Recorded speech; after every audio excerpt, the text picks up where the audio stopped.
All right, ladies and gentlemen, welcome to the Lawrence Dufront podcast. I am Lawrence Dufront, your humble host, and I have my beautiful guest with me. Why don't you introduce yourself? Tell them who you are. Thank you. My name is Natalie Alexander. I am a licensed professional counselor and relationship coach and a clinical supervisor as of recently. And I really appreciate you having me here. Of course. Why wouldn't I have you here? Why wouldn't I? So, Nat, you know I love you dearly. You are a close, close friend of mine. And when you finally published your book, I got excited. Yes. I got excited. And Yes. so I wanted to bring you on. So tell them a little bit about the book. Well, the book is called The Magic of Relationship Resilience, Empowering Intimate Communication and Wellness. It is geared towards women who are in a committed relationship and who want to have longevity in their relationship, who want to have longevity in their relationship, right? And I make the distinction between committed relationship and situationship. You do. You do. Why don't you share a little bit about what the difference is for you? The situationship is a relationship that encompasses the elements of a committed relationship with no commitment, right? And if there's no commitment, then there's no, I don't want to say guarantee, but there's no reason for longevity. There's no focus on the next day or the day after. It's situationship is I can leave when I want. Right. And why would we put this much effort into a relationship that's not geared towards or intended towards longevity or long time? It's just for the time being based on how we feel. And that's just not, it doesn't make sense. Right, right. I do notice that it seems like some women try to convert their situationships into like committed relationships, if you will. Why do you think they do that? And maybe men do it too. Like, you know, you can speak from your own experience as a clinician and even your own personal life. But why do you think women try to convert these situationships into relationships? Because of how we feel. It's emotional based. It feels like a real relationship. And we interact with one another. We women with their partner interact with one another as though we're committed. However, because it's so emotionally filled, it's so heavily emotional that we lose sight of the lack of commitment and the principle of the relationship, the foundation, the elements that make a relationship committed. So do you think that people that are in situationships, is it a disqualifier, or do you think you can successfully convert a situationship to a committed relationship? Like, are you asking me if I think a woman can successfully? Not the woman herself, because clearly, and you even said in the book, it takes two to tango, right? Right. So one person can't Okay. do anything as far as make or break the relationship. It takes both, right? Right. So I'm asking if both people that are in a situationship make a decision to say, you know what, let's make this committed. Let's actually put the titles on, and not the titles for title's sake, but for the sake of identifying this is the direction that we're moving. Yes. Right? Is that a possibility? I think so. I think so. It takes conversation, which is communication, clear, honest, concise, honest, Honest. with self-awareness of each person, and it takes intention. Like, this is what it's going to take. This is not what that was. And it reminds me of a couple that were in a situationship and they got married, but were having issues because the mindset was still situationship mindset and it wasn't committed relationship. Because when you're in a situationship, you're still single. Yep. I mean, that's the facts. That's the facts. So getting out of that mindset of, okay, I can't talk to the other people, or I can't treat you the way because you could just go home and I could just hang up the phone. No, we're committed. We're committed. And what I've learned as a woman is that when a man commits, he's committed. Facts. He has put some thought into it and weighed the cost and decided. And I'm pointing to this part because this is where the decision happens. Yeah. He decided, we're going to do this. We're going to be together. And I'm not going to be single anymore because I find enough value in what this relationship can provide and in who you are as a person and who you can be to me as we make an us. Yeah. I know I said a lot of words there, but I mean, I think you hit it on the head, and that's someone who advocates for men, right? Mr. Masculinity himself. Let's go. One of the things that I am very cautious about is putting men in a situation where they get abused. because they are committed, and sometimes they're so committed that the woman takes advantage of their commitment. Like they feel like, oh, he ain't going nowhere, so I can put him on a back burner over and over and over and over again because he's committed, but these other areas I have to kind of win them over. And now this man who has made the decision to be with an imperfect person but love them as perfectly as they can is now being neglected in the name of commitment. And so now when women hear that, they say, oh, men are scared of commitment, when in reality, men are scared of being abused in the name of commitment. You know, what do you say to that? So abuse happens because the abuser is too emotional to see the value in the relationship, or to, yeah, really the value in the relationship, or the value in that person. So for example, somebody who has a lot of money but spends it on whatever does not see the value in the money that they're frivolously spending. And so I'm emotional. You get a car, you get some makeup, you get a shoes, you get this, and can't pay the rent, or I don't know what's happening, or why I don't have money for this. Well, you've abused the thing. You don't see the value that it brings your life. So when women end up abusing their partner or abusing a man, they don't see the value that he brings to her life, and they don't see the value that he is, or how valuable he is as a person, as a human being, and more importantly, as a man. I like to spend a little bit more time on that because what I'm noticing, is that women expect their partner to be a girl, to be a girlfriend. Talk about it. look. Yo, talk about it. Talk about it, Nat. Yeah. It's like they don't know who men are or what a man is, typically speaking, right? And so what they're deeming as wrong or toxic is really like, no, we're just not women. Right. Right. That part. So how do you help women navigate? Like, what would be, if they're the woman watching right now who is hearing you and she's like, nah, sis, they out here, they toxic, sis, that ain't it. What are some ways that women can, distinguish or identify the difference between this is how men are typically and this is what toxicity looks like? That's a good question. She really has to pay attention to men. She really has to pay attention to men. My friendship with you has helped me see men in a different light. And because I'll call you, the man whisperer, right? Because as a woman who's only ever been a woman, right? Some things I just don't understand. What does this mean? And to your question about telling the difference, toxicity comes from a place of just not expressing the emotion, just not expressing oneself. Okay?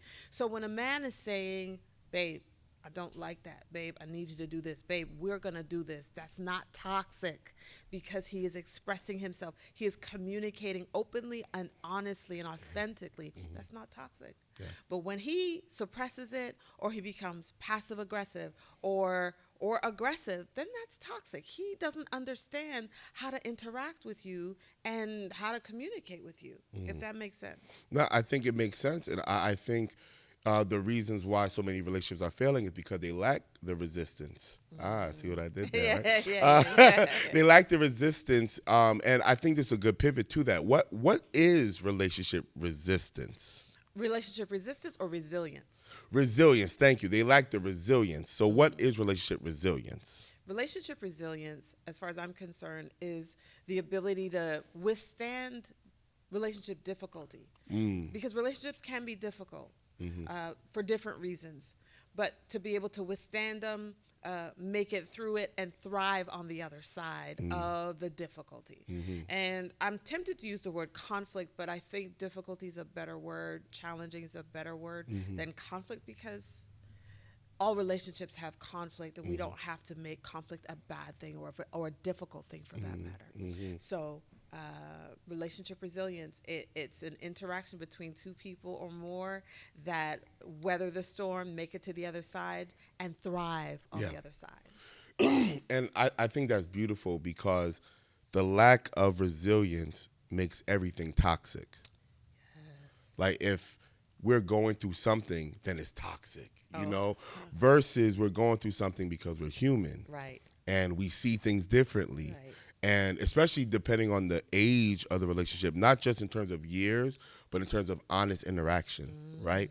The way that I measure relationships is not years, right? Because case in point, right, you were married for 18 years. But if we talk about those 18 years, and we won't go into any detail today, right? But if we would talk about those 18 years, it was like it wasn't growing or maturing as far as I can tell. Right.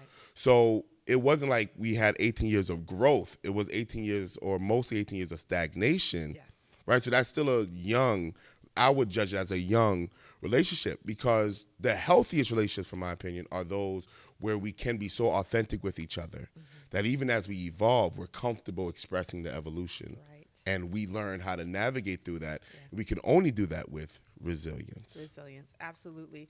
And research shows that resilience is formed when the person or the people going through said difficulty have support. So when we're training for an event, an athletic event, and you have a coach that says, no, go, push, that builds resilience. And I bring in the point of community in the book. Like, I said part of the reason why my marriage didn't last was because of the lack of community insight. Right. There was a certain way that our community thought relationships should be, and maybe people in my community were not honest about their relationship and their marriage, right? So we just had to do it on our own, and it just doesn't work when you are trying to make things work on your own. So resilience happens with support, with encouragement, with the coaching of keep going. It's not just a matter of staying married. It's a matter of being married. Ooh, yes. Let's go. I knew it was going to be. I knew when I thought about it, I said, that's going to be a gem. Go ahead and say it. Oh, yeah, nah, that is so good. So now we can get into some of the nitty gritty, right? Because, as a man, especially when we first interacted, and, like I said, I'm Mr. Masculinity. So I'm bringing this masculine energy. And I can say through our interactions, I've learned how to be even more strategic, right? But in the beginning, there's a level of coaching that for women come off as pushy. And what I mean by that is, if I'm talking to, I talk to my mans, right? If I tell him, hey, bro, you kind of moving, you can make these changes, he's going to listen and he's going to hear it and be like, yeah, what, I kind of see. Or he's going to be like, nah, bro, because I tried that out. But we're going to have a conversation, and he's not going to typically see it as me trying to push him into some space that he doesn't want to be in, right? But it seems like with women, they say they want support or they want insight, but then it comes off as if they need to change anything. That accountability is where we're going to, right? If it comes into they need to change anything, then you don't support women, or it turns into all these other things when it's like, yo, what you're doing is not working. Right. And I'm trying to help you see what works. Right. And because it goes against what you have identified as your natural self, you see me as an attacker instead of an asset, right? So how do we help or better yet, how do communities help relationships in a way that makes a woman feel safe and heard so that she can grow? That's a great question. It's a process because a lot of us women are coming into committed relationships wounded and expecting superpowers from our partner. We're expecting our partner to be a girl or girl-like, and expecting him to have superpowers and be more than human. So sometimes communities have to start from her past, hear her pain, empathize with her pain to create that safe space, right? So hugs and encouragements and listening, right? But then creating parameters to where we're not going to go down this rabbit hole of how horrible your partner is. We're not going to go down the rabbit hole of every conversation being super emotional. We're going to set the parameters and say, okay, I heard you. I feel you. What are we going to do about it? Something has to be done. And then kind of engage her executive functioning, her thinking process. And that's going to be the difficult part of things because we are in a society that spends way too much time feeling, way too much time. Because I know you personally, hearing you say that makes you smile because you value feelings. I want to make that clear, for the audience. You're not really one who dismisses feelings. You believe feelings are important, but I think you're bringing up a great point in trying to set a standard that says feelings is not everything. And for a lot of women, a lot of their decisions is based off their feelings. Yes. And feelings can be manipulated. Yes. And so something that might not feel good can still be good. Yes. Right? One of those things being like accountability, where when we talk to a woman and well, let me back up. How would you define accountability? Let's start there. All right. Before we go to accountability, I want to check something not check, but I want to go back to something you said, where you said feelings can be manipulated. Yes. You know, that's a hot word too, right? Oh, manipulation. Yeah, absolutely. Right. I'd like to add to that and say that feelings are transient. They're big and they're intense and they're real and they happen in the body and all the things, but then they go. Yeah. Which is why a lot of men feel like, why is the goalpost moving? She said she wanted this, I did this, and now she wants that. Right. What's going on? Am I not a good enough husband? What's going on? So wanting to say that, feel your feels, sis, feel them, but know that they're going to pass and know that your husband, your partner is still going to be here. So the things that you need from him have to be more than how you feel, have to be based on principle and what you want and what you both have agreed in this relationship, in the committed relationship. All right. Well, that was great. By the way, that was great because that agreement piece for me is where accountability lies. Right. I feel like there are some women trying to hold men accountable to standards that men never agreed to. Well, that's because a lot of those standards happen in her emotional state, and he did not know about those standards because they were happening internally and they're emotionally fueled. So he's not going to know about them. I'm just going to tell you that was inappropriate. But it's inappropriate not because of what we decided, because of how it made me feel, and I'm not comfortable with ... So don't do it. It's inappropriate. Wow. Okay, now let's talk pragmatic now because you're right. You're right.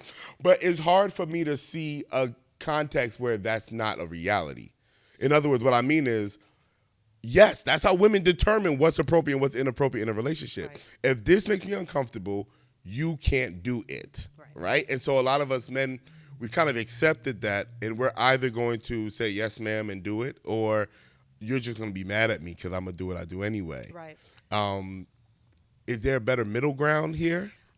I'm wondering, maybe you could clarify this for me. I'm wondering if, and if not, why not, men are not kind of cutting to the chase and having the conversation about the parameters for the relationship so that conversation can be had and that agreement can be made. And it would probably be a long conversation, probably wouldn't be one time, right? Right. It'll probably be difficult. Well, this doesn't make me feel comfortable. Well, get back to me, babe, with something that goes beyond your comfort level, something that will bring us longevity, something that we can circle back to and point to as a reference point when situations arise. Yeah, that's a great point. That part of the reason why I do the work that I do as far as masculinity is concerned, right? Because a lot of men, they don't have that long-term vision for the relationship, right? We're talking about the typical man, unfortunately, I would say.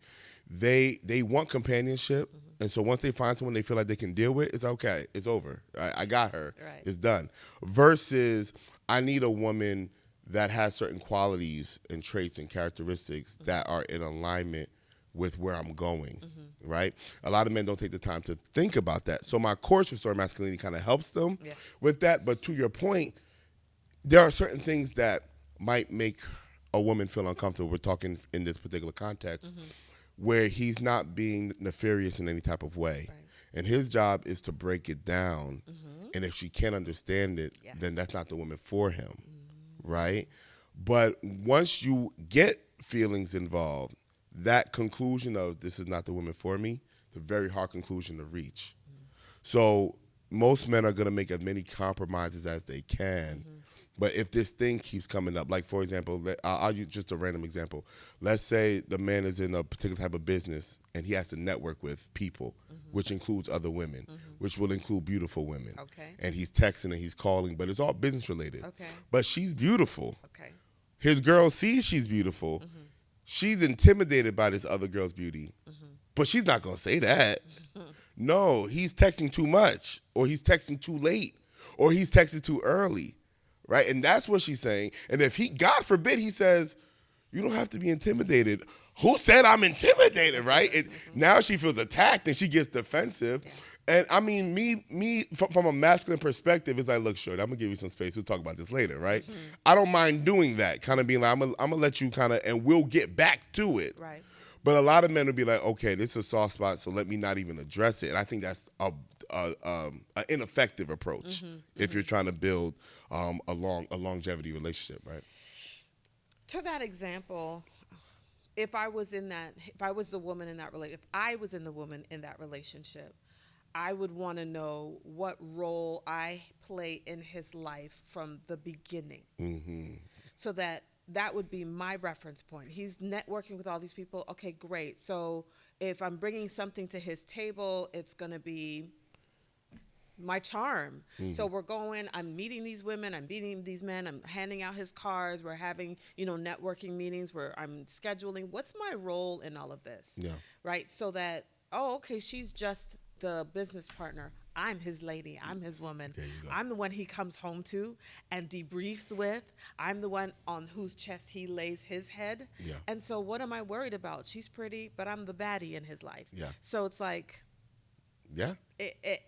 that's the concrete evidence that I have to refer to when something comes up. She might be prettier than me. She might, but guess what? He comes home to me. Yeah. Yeah. And that's where I would land. And I think a lot of women date their present man with their past wounds, like you said. Yeah. And so I've learned, especially with younger women, like we're talking like early 20s, they have, I don't know if it's instinctive, so you kind of could help me here, but they give like this wifey treatment to brothers before they even know them. They give them everything. And then when it works against them, their brain says, I'll never do that again. Which means the one who is worthy of everything doesn't get everything because of the dude that happened in the past, right? How can a woman know when it's safe to actually open up and give this man everything? It's a great question. She has to have her own parameters and boundaries when she's meeting said person.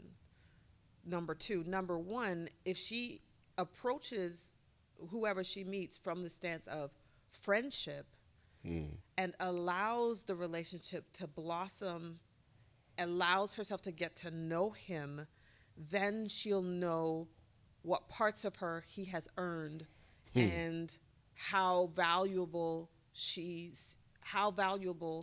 sees her, right? So that it just kind of happens step by step.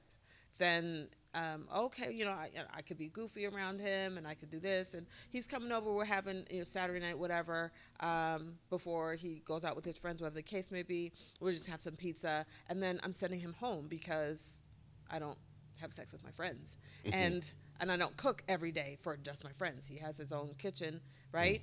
But as things progress and as we're having conversations, and I think I like him, and I could tell that he likes me, and he's making certain comments about his future with me in it, we were having conversations then.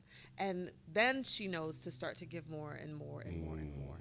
And, at whatever point in the relationship, hopefully then comes commitment, and then the deeper things, and then the more vulnerable aspects and more intimate aspects happen, and to marriage if that's what they want. Right. And I like your progression because there is a caution. What tends to happen is women will give a lot, and that's how they end up in situationships. Yeah. Right? Yeah. Because they're like, oh, I like him. Yeah. And I want him to like me. Yeah. And I think he liked me, but I wonder if he could like me more, right? Right. And they start to give without any set parameters of how much is too much. Right. Right? Let's talk about how the game that men play. The game. What? Yeah, let's talk a little bit about that, because I think that is a factor in why women get sucked into or fall into situationships. I agree. Because we don't recognize that he is making us feel like he likes us. He might like us, right? But he is intentionally I want to make her feel comfortable. I want to make her Absolutely. feel like she's the only person I'm looking at. And not to demonize men, but I understand that that's kind of their strategy Absolutely. to get close to her. Yeah. So, I mean, all he right. wants the sex. Let's be clear, Okay, right? okay, all right. Like, You said it. we gonna call a spade a spade. Okay. He wants the Yeah. sex, and if he's a man that likes women, he's gonna run that game to get sex. Yes. And the way men justify it is that she likes sex too.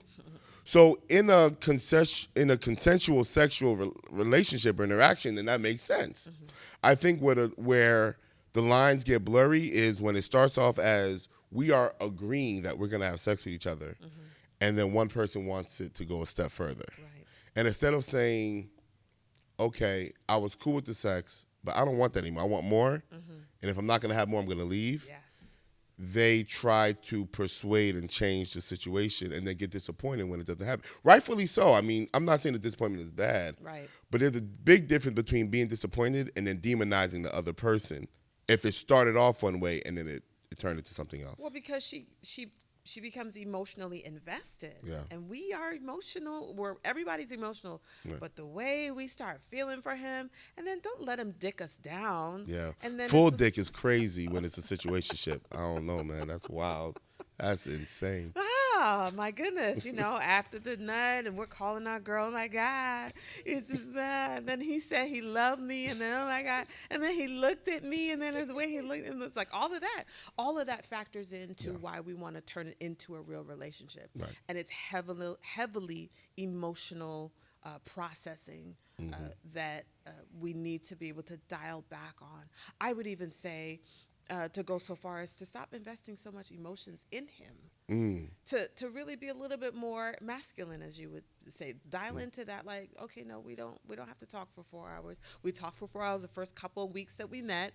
I know you like me and I like you, but I gotta go because I have other things to do. You can very well like him and want more, but being able to be just as strategic as he is to communicate where you are and how far you'll go at what point. I think that's a valuable way to mitigate the result of situationship. Yeah, I think you're right because, well, let's talk a little bit about gender roles just for a little bit. Sure. Because I think this is where this idea of completely abandoning gender roles work against women. Because now women are like, well, there are no gender roles. We can do whatever men do. But it doesn't seem like they want to take lead in relationships. They don't want to ask the man, hey, you my man now. Like, you know what I mean? Like, they're not dominating in that sense. They still think it's the man's job. And I don't have any, because I'm not a woman. So for me, and I'm a masculine man. So I believe in the man I guess you call me old school in that way. I believe in the man leading the relationship and saying what it is, being the one to say, okay, I'm into you, you're into me. If you're open for it, let's go exclusive.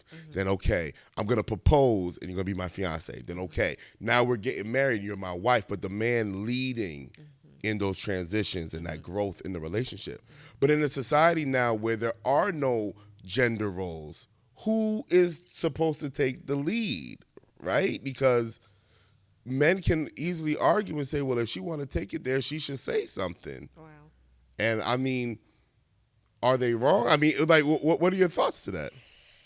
That's tricky because I'm old school too. I'm not going to say I like you. I'm not going to do that. I'm not going to lead the relationship. And I know that I've realized more and more recently how masculine I can present.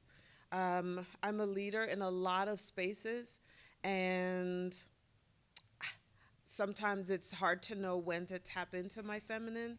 And then there are a lot of feminine men out here. So it's tricky. Yeah. It's tricky. And of course, as I'm learning more about masculinity and femininity in a relationship, one's going to pick up, one's just going to, Yep. when one presents as one, the other one is going to Yeah. present the other. And so I'm not even sure how else to answer that. I think, as I'm processing real time, I think that when women are able to maintain their femininity and not step into the masculine to survive, then we can encourage the masculine expression of a man that she's in communication with. And it might take time. I mean, it's going to take a lot of time Yeah. because women are about that bag now. Yeah. And there's a certain level of masculinity you need to chase the bag. And I'm not against any woman chasing the bag, but I do wonder if they're prioritizing money over relationships.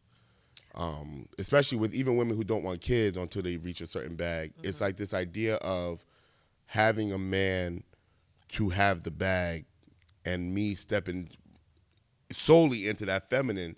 It's like a turnoff. It's weird. Like the feminist movement is against women being in their feminine for Yes. extended periods of time. Yes. Yes, it is. Yes, it is. Oh, they gonna stone me, dog. Yeah, they gonna kill me with that one. But it's true, It right? is true. It is true.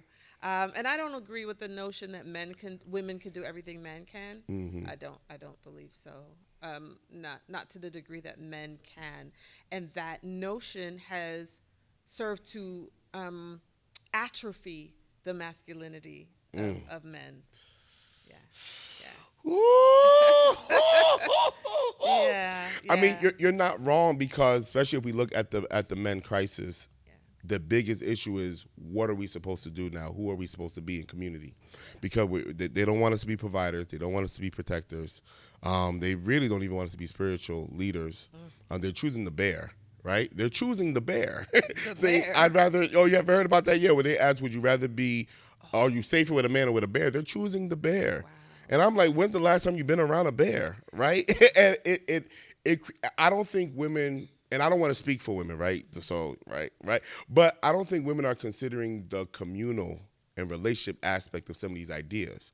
I'm not against the ideas. My question is, how does that work in a community setting?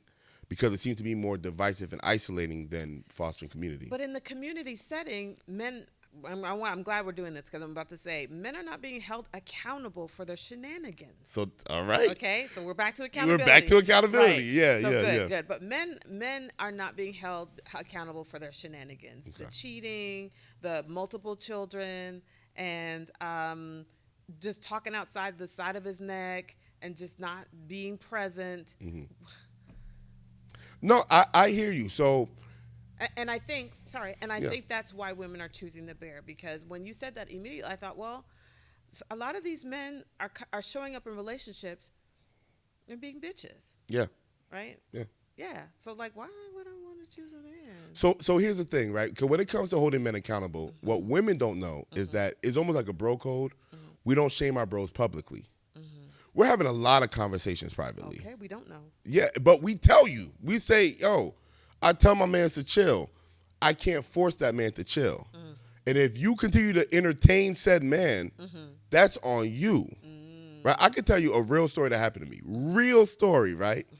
That I had this dude I was cool with. We was close or whatever. I knew he was broke or whatever. But we was trying to work things out. I knew this other shorty. I didn't know her, but we lived in the same apartment for a little bit, so I knew enough about her to know that she had some issues as well, right? He finds her, asks me about her, and I say, "Hey, bro, chill. She's broken, right? You don't want to create more damage." It's almost like that's what he wanted to hear because he approached her. When I saw them getting close, I went to her as his man. I went to her and said, "Hey, my man's a good guy, but he's going through some things. You might want to fall back." Blew up in my face. So I fell back. It wasn't until years later, I mean, maybe 7, 8 years later, she hits me on Facebook like, "Lawrence, I apologize. I see what you was trying to do."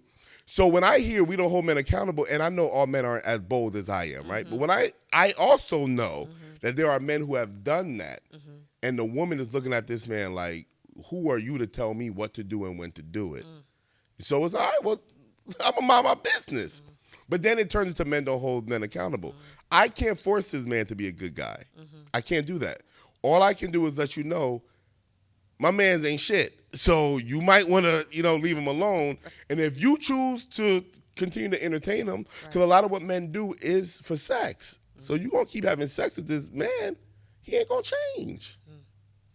So at what point are women going to acknowledge, and maybe women don't know the power that they have?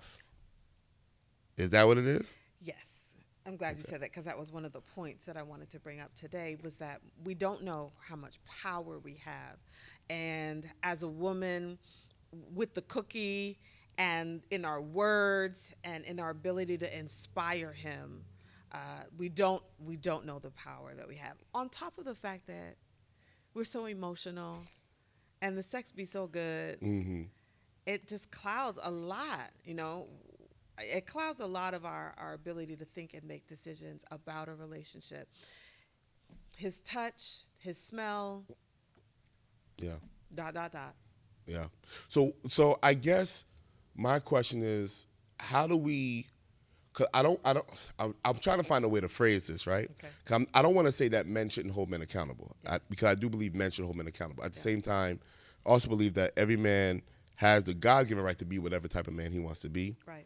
and our job is to recognize, okay, this type of man he want to be, and my job in my community is to say, okay, see, this guy wants to be X. You should leave X alone. Okay. It's not healthy. It would lead to this. It leads to that. Whatever. Okay. That's about the extent that I can do. Okay. I think at some point women need to take on a certain level of responsibility as well, to say, okay, I'm attracted to X when X is no good, according to my community, according to the brothers in my community. Right. And so maybe if we make Y more attractive, like what can we do to spice Y up so I can leave X alone? Like whatever, you know what I mean? But at Yeah. some point, women, I think, have a certain level of responsibility in that. Agreed. And as you're breaking that down for me, I'm thinking that women, we need to have more of a healthier community as women. Yeah, because I'll tell my homegirl, like, he's no good for me, but the sex be so good. Girl, get you some dick, girl. He just, and it's like, ugh, that's not helping me. Right. I already know that I want the dick. I don't need it. Yeah. So it's like, we need more women who are committed to helping each other think the thing through and not feel the thing through. I've had women come to therapy and say, well, I just need a safe space, or I just need to vent. Then it's not therapy anymore. It's just emotional talk. And it's not helping the relationship. I understand the need to have that space when a woman is hurt by the father that wasn't present, by the uncle or cousin that sexually abused her, and then this husband that was supposed to be everything did her wrong. I get that. The pain in it, I get it.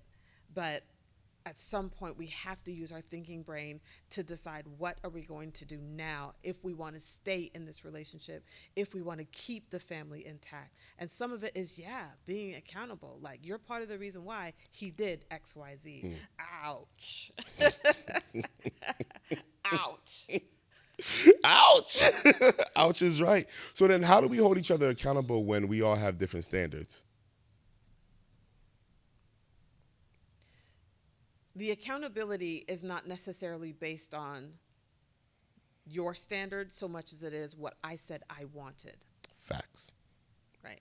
And I learned that from you. Right.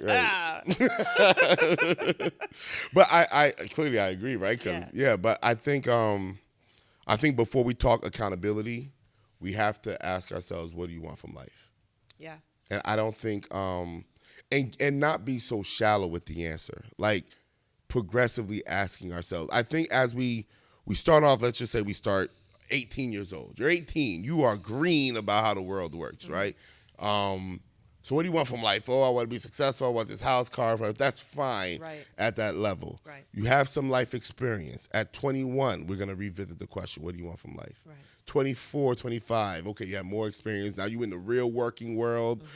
What do you want from life? And I think revisiting that question is healthy, but it's not encouraged because we pacify ourselves with all the commercial stuff, like the next TV show or whatever the next hot vacation spot is, and we're not really asking ourselves those deeper questions. Or it's like, I already know what I want, I already have what I want, until it's not what I want anymore. So to that question in particular, what do you want out of life? A lot of people will say, I just want to be happy, which is why people will book the vacation, spend their money frivolously and not know what happened, because I just want to be happy. And happiness is elusive. So let's just start there. In my book, when we talk about accountability in relationships, I remember you saying, wanting you, I remember you wanting me to see my role in the demise of the relationship. And that was very difficult for me because I thought I was the quintessential wife. It was really difficult for me to be accountable to really the reality of it, right? So to that point, it's like you're asking the question, do you want to stay in this marriage? Do you want him to be the leader, for example? Do you want him to be the leader? Yes, I want him to lead. Then fall back. Stop telling him what to do. Right. Stop antagonizing and nagging him about what he hasn't done yet. Encourage him, appreciate him, love on him, hear him. Then he will lead. Right. I mean, I mean, you're so right, and it seems so simple. And I think when we really peel back the onion, like when we really get to the center of it, Yeah, a lot of women have never been led, that part. So to that point, or at least led by a man. I'm sorry. Go ahead. led by a man. And you can tell me as a pastor, what comes to my mind is the verse that says, submit yourselves unto your husband as you would unto Christ. So there's a level of there's a reference point. I know how to submit to somebody that is higher than me, that is more than me, because I've had a walk with the Lord. And this is how I do it. So when my partner, my husband, my spouse says, we need to go this way, or this is what I'm sacrificing for us, and this is the bigger picture, I don't need to push back. Because like what God has done to the children of Israel, to the people that he's introduced himself to, he's proven himself first. Then he said, come to me. Right? So that goes back to the point that you made about women that give it all on the front end. She has to allow him to prove himself. And then when he says, come to me, he's already proven himself trustworthy. Absolutely. Then there can be a level of accountability on both sides. Well, you said you were going to do this. Well, you said you were going to follow me, and I need you to follow, babe. You're not following. So the woman that has experienced trauma prior to that relationship, we have to address that part of it, because sometimes his lack of following through will trigger her anxiety. It will trigger her survival mode and her need to step into the masculine and to take over. Yeah, absolutely. He doesn't need to get his feelings hurt. He just needs to recognize she's feeling anxious right now. I didn't come through when I said I would, and repair. Absolutely. Okay, there's a lot. No, you were spot on. We good? I bet. No, you were spot on, and I think it goes back to, because me and my brother talk about this a lot, that so many people are dating wrong, because this is where the tension is, right? As a professional, right? If you want your man to lead, then you need to fall back. But is your man a leader? Ooh. And so that's you need to assess that before he becomes your man. Right? And so giving tips on what leaders look like, because everybody's not going to be a millionaire and all that other things. But there are, like, within your own world, you can lead. That's not based off of money and status alone, right? And if you're with someone who's not a leader, expecting them to lead is a setup for failure. Then trying to, because what I've noticed women do, and it's an observation, I'm not a woman, right? I notice women will like a man and envision him as the man that she wants. Instead of liking a man and observing him for who he is. So if I like him, then he can be the leader, right? Or he can be whatever it is that she wants, even if that's not him. He can be the provider. And he's not even providing for himself now. But I like him, so he can be that. If I just do this, he can become that. And then they'll even marry that potential and never actually marry the person. But I like him because he makes me feel good. Correct. Not because of who he is.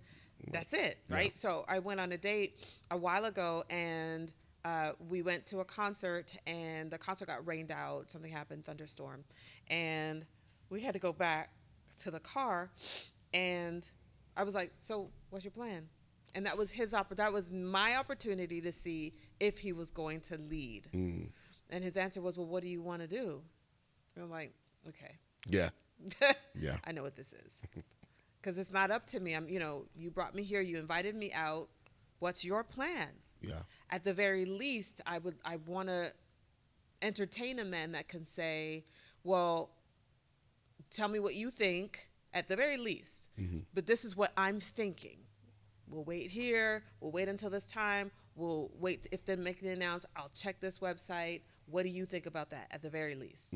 At the to me, at the highest level, I already got it planned out, babe, or Natalie, because we're dating. I already got it planned out because the forecast said it was gonna rain. I thought we would go to such and such restaurant and we would chill, because I think you told me that you like this, so we'll don't even worry about it at the higher level. No, you hit it in the head, and I want to talk to my brothers for a little bit because you hit it in the head. Brothers, when you're talking on the phone and texting, you're supposed to gather information about her that you then use to plan the experience of a lifetime, right? So when things go left, you have enough in your arsenal to say, okay, we can do this and we can do that. That's part of how you show her that you're a leader. And a lot of times you're not gathering the information or you're not talking about things that can help you create an experience. And that's why you don't know what to do. So be more intentional about the questions you ask. What kind of food are you into? Right. What are your hobbies? You lived in the city for how long? Where have you been? Right. Have you heard of this or whatever? Right? Like that's just some subtle game. I want to help you out a little bit. That's a subtle game. Right. Because then when it rains out, it's like, okay, I remember she already been here, or I remember she really likes this spot, Right. or she's never been here, and that spot is like this spot, so I'm going to take her there. Yeah. That's kind of how you play the game, bro. Just free tip. Very good. Very Yeah. good.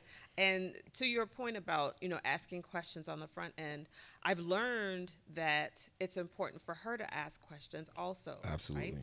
So in conflict and in communication, in my book, I talk about asking questions, leading with curiosity. What did this mean? How come you said it that way? Instead of going straight to, well, I don't feel comfortable. The way you said that, I feel like we should just ... And all of a sudden, what? What are you talking about? Yeah. Like, you'll get that from a lot of men will be like, well, that doesn't make sense. And it doesn't make sense because she's in her feelings. And it's important to even say, well, I feel confused. I feel like you don't understand me. I feel misunderstood. Why?